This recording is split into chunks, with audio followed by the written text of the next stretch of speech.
She touched so many people, none more so than Delta Goodrem. Mate, how you doing?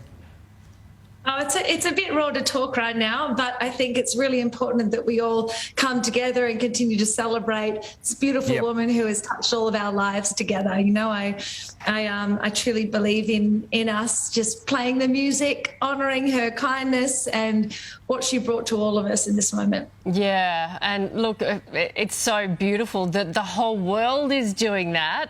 Let's go back to a time just a few years ago when you were 7 years old. You were on a family holiday. I like that you said a few years ago. Tell us this story, Delta. Sure. I mean, I don't know if everyone knows this, but when I was 7 years old, I was with my mum and we were in New York and we had just gone to Phantom of the Opera, and I remember we were sitting having a hot chocolate, and it was the first time I'd seen like the theatre or a live show, and all of a sudden Sandy from Greece walks in the door, and I remember wearing my sparkly glasses, what I was wearing, and I said to Mum, like the world stopped, and I said, "Sandy's there, Mum, Sandy, it's Sandy." And Mum turned around and Olivia heard my Australian accent, and because I was just going, "It's Sandy."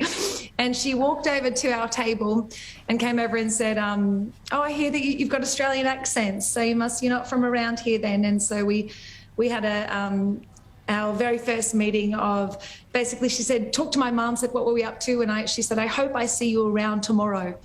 And the next day I looked around the entire New York looking for Olivia Newton-John. Little did her and I know that we would find each other and that we were going to be kindreds, and could never have predicted. But maybe it was that moment where she said, "I hope to see you tomorrow," that I was looking for her. I was looking for her always. As a kid, did you ever dress up as Sandy? Did you have the red shoes and the tights and sing along? Of course, I think it's like, as the whole world has been sharing in these last 24 hours, it would be remiss not to say that every single person who sang a note wasn't the first song they weren't singing Hopelessly Devoted. I remember that was probably the very first song I ever sung, and still to this day at my last shows in Melbourne, and on the last tour, we all would sing along Hopelessly Devoted, because it's very special. And there's something very patriotic still, even though it was an American movie. Yeah. And it's so interesting, as you say, because you're a little 7-year-old and you had that meeting with her, such a random meeting, and then after you were diagnosed with cancer, then you had a run-in with her too. Of course. Actually, the next time I actually crossed paths was when I was 14 years old, and then I was because of Glenn Wheatley, I was backstage a lot with around the main event sort of time, and then when I was 18 years old, when I was diagnosed with Hodgkin's lymphoma, I got a beautiful letter from Olivia, and just talking about, like, a long letter about a journey, and that you'll see this as a gift to be able to give back to people, and we bonded instantly. But I think both examples, even from the 7-year-old, I always took these, there was something about every moment she was an example of what it was to be a role model, and an example of what it was to lead in kindness. And so I think that, it's the same with being connecting on that, what she did for so many. She continued to turn into this pillar of strength, this constant positivity and hope. And that's what people feel from her. I mean, whether it's bringing everyone together on a charity song, whether it's doing the walk, it was constant in her give back. Yeah. What did that letter do to lift your spirits at the time? It was I was 18 years old, and I had just met the entire country, so to speak, and different parts. And I think that having someone who has walked it, it's a very different exchange when it's not as taboo to have the conversation about maybe what you might experience. And I think that in speaking, part of my life, that's being able to speak to people who are in the fight currently, or whether they're going through it. But it was a consistent throughout our course. Whenever Olivia would call and say, can we do this for the wellness centre? Or I'd say yes. Whenever I would call and say, I'm doing this, we're giving back to deserving Aussies at Christmas, she'd say yes. We had this beautiful, her mentoring, but yet this the way she would say yes to doing, and I know that everyone in the country has talked about the fact that they've had an experience. I think that, you know, especially in Australia and the whole world, that she is there for people, you know, and she still will be through her music and through her light.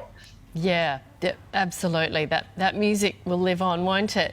And then, of course, you played Olivia in the Channel 7 mini-series. And tell us the story behind this, because you were reluctant to play the role and then you got a phone call from Olivia. Yes. I had heard, and the first person I called was Olivia. I said, what would Olivia do? I called straight away and say, this has been a conversation, and you know, I was saying, I would be just so, I would want it to be so wonderful. I just love you so much that I would want it to be. And she's like, well, of course you're doing it. It's like, you're doing it. And I remember sort of going back and forth a little bit, and then her calling me. And I remember I had just finished another tour, and I remember exactly where I was on a beach, actually. And I remember her saying, oh, no, we're doing this. You're doing this. You're doing this. And I was like, all right, I'm doing it. Well, and what was it like when you... I call her on the first day of set and show her the pictures, and then we had a good laugh, you know, the next time I saw her, because, you know, obviously showed her all the pictures, and I felt this strange, like, I would see Greg, who had started Gaia, and I would see people, and I would have this new feeling, because, you know, we all worked so hard at diving into different parts and asking and learning about her extraordinary life and the wonderful people that she was surrounded by, great friends, wonderful family.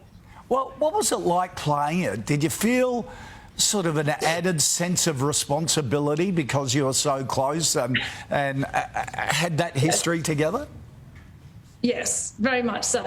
It was incredibly scary because you just want it to be great for her. I wanted her to love it, and we, like I said, I would take pictures from set and send it, and I would, you know, talk to her about parts. But that was one part, and playing it was a dream in any sense, that the day that we got to recreate some of these iconic moments. I mean, Olivia Newton-John is an icon around the entire world, and we see, you know, how much that she is just loved, and everybody pouring out their hearts today and yesterday, and have done for decades and decades. But any girl who steps into one of those black pants and that moment in Greece, it's like a dream come true moment. I felt like I am so fortunate that I've had moments that I get to treasure, and that was another moment I really treasured. Getting to make the biopic was really special, and the director I texted today, and, you know, we all had a wonderful time honouring a beautiful woman when we filmed that.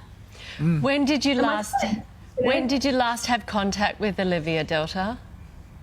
Well, this last month we, you know, doing a lot of performances at the moment, just on tour with Backstreet Boys, and so it was the first time I was playing the Hollywood Bowl.